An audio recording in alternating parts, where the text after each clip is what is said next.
안녕하십니까. 구조사업본부 방하용입니다. 지방사업본부 함동열입니다. 구조사업본부 김규연입니다. 저희가 발표할 주제는 미래를 여는 에너지 수소입니다. 발표 순서는 다음과 같습니다. 수소 에너지에 의해 수소 에너지의 활용 수소차, 마지막으로 수소 인프라 구축 방안 순으로 발표하겠습니다. 최근 전 세계적으로 이산화탄소 배출량이 급격하게 증가하고 있습니다.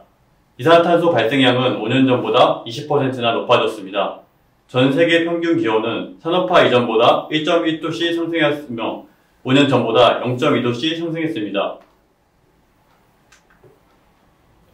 이산화탄소 배출량을 줄이기 위해서 우리는 어떤 노력을 해야 할까요? 정답은 수소를 비롯한 친환경 에너지를 사용하는 것입니다. 우리나라 역시 2030년까지 친환경 에너지의 비중을 20%로 늘리겠다는 계획을 갖고 있습니다. 다음으로는 수소 로드맵에 대해서 설명드리겠습니다. 수소 경제 개념은 화석 연료 중심의 에너지 시스템에서 벗어나 수소를 에너지원으로 사용하는 것을 말합니다. 수소위원회에 따르면 수소 시장은 2050년 2조 5천억 달러를 규모로 성장해 전체 에너지 수요의 18%를 차지할 전망입니다. 추가적으로 누적 3천만 개 신규 일자리를 창출할 예정입니다. 우리나라의 2020년도 수소 관련 예산 역시 작년보다 52.4% 증가한 금액입니다. 추가적으로 10월 31일 기사에 따르면 문재인 정부는 2025년까지 전기차 수소차에 20조 원 이상을 투자할 계획이라고 밝혔습니다. 앞에 그래프를 보시면 수소차에 비해 수소 충전소가 현저하게 낮은 것을 확인할 수 있습니다. 우리나라는 2040년까지 수소 충전소를 1200대 곳으로 확대할 예정입니다. 현재 수소 가격은 kg당 9,000원으로 형성되어 있으며 2022년에는 6,000원, 2040년에는 3,000원으로 낮출 것을 목표로 하고 있습니다. 현대 넥소를 기준으로 말씀드렸을 때 1kg당 주행거리는 100km이며 최장 주행거리는 609km입니다. 다음으로는 수소 에너지의 원리에 대해 설명드리겠습니다. 연료 전극에 수소를 넣게 되면 수소 분자는 수소 이온과 전자로 산화됩니다. 전자는 도선을 따라 이동하면서 전기를 생산하고 수소 이온은 전해질을 통해 산소와 만나 물을 형성하게 됩니다. 마지막으로 수소 생산 방식에 대해서 말씀드리겠습니다. 먼저 추출 수소 방식은 LNG 가스를 고온 고압에서 분해한 뒤 수소를 생산하는 방식입니다. 부생 수소 방식은 화학 공정을 통해 나오는 수소를 활용하는 방식으로 경제성은 높지만 생산량에 한계가 있습니다.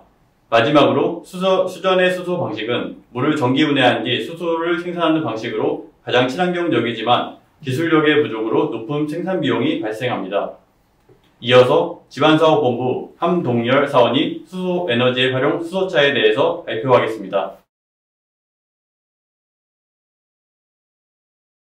수소 에너지의 다양한 활용 분야를 말씀드리겠습니다. 먼저 석유 제조, 화학, 약전, 금속, 자동차 등 다양한 분야에도 활용되고 있는데 그 중에서 저는 요즘 수소업계의 뜨거운 감자인 수소차에 대해 설명드리겠습니다.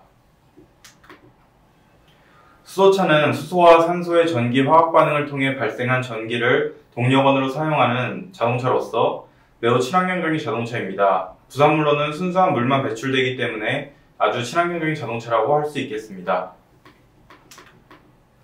보통 수소차라는 단어를 들었을 때 사람들은 다음과 같이 수소 폭탄, 가격, 전기차 등을 많이 떠올린다고 합니다. 과연 수소차에 들어가는 수소가 정말 수소 폭탄처럼 폭발하는지 수소차의 안전성에 대해 설명드리겠습니다. 일단 수소차의 연료로 사용되는 수소는 수소 폭탄에 사용되는 중수소, 삼중수소와는 전혀 다른 수소입니다. 또한 수소는 공기보다 14배나 가벼워 대기 중으로 빠르게 날아가기 때문에 누출 사고 시에도 화재나 폭발의 위험이 현저히 낮습니다. 다시 말해 수소는 공중으로 빠르게 확산하여 연소 발생 가능성이 작기 때문에 사고가 나더라도 수소 폭탄과 같은 수준의 폭발은 일어나지 않습니다.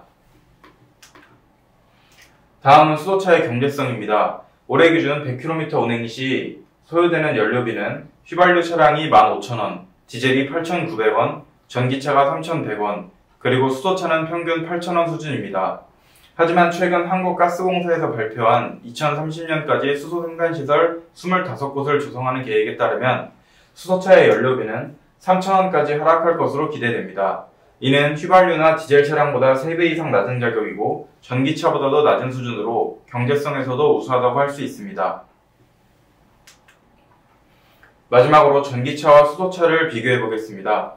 같은 중형 SUV 차량을 기준으로 연비를 비교해보면 전기차는 급속 충전 시 1시간, 완속 충전 시 6시간이 소요되고 이를 통해 350km의 주행이 가능합니다.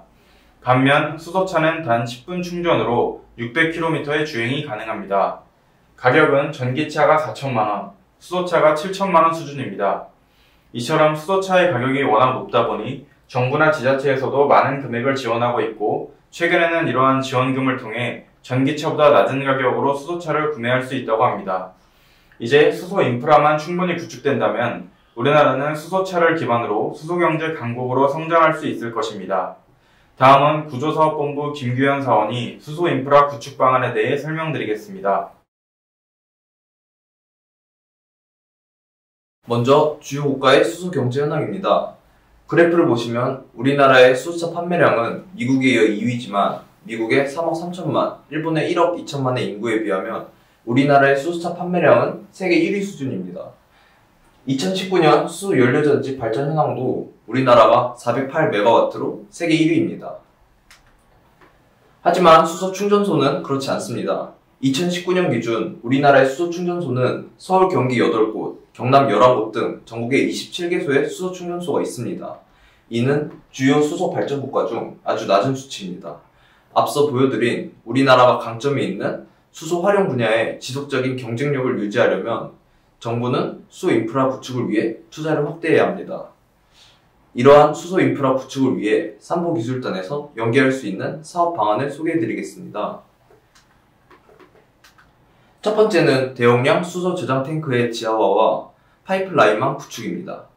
수소 충전소는 일반 주유소처럼 지하에 저장 탱크가 있는 것이 아니라 유주차처럼 생긴 수소 탱크로리가 지상에서 교대해가며 수소를 충전해줍니다.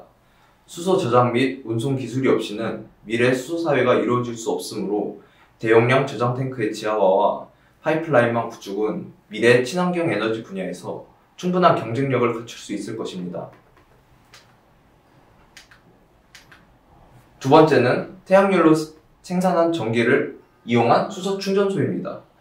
태양열로 생산한 전기를 이용해 수소를 얻어내고 다시 그 수소를 연료로 활용하는 방식인데 이러한 수소 충전소를 온사이트 방식의 충전소라고 합니다. 이러한 수소 충전소는 부지의 효율적인 사용이 가능하고 태양광 패널에서 손실이 나는 전기까지 수소를 만드는 데 사용할 수 있다는 큰 장점이 있습니다. 마지막은 해양 풍력을 이용한 수소 발전소입니다. 바다에 풍력 발전기를 설치하여 수소를 만드는 발전소를 건설하면 정부가 원하는 그린 수소의 생산량이 증가할 것입니다.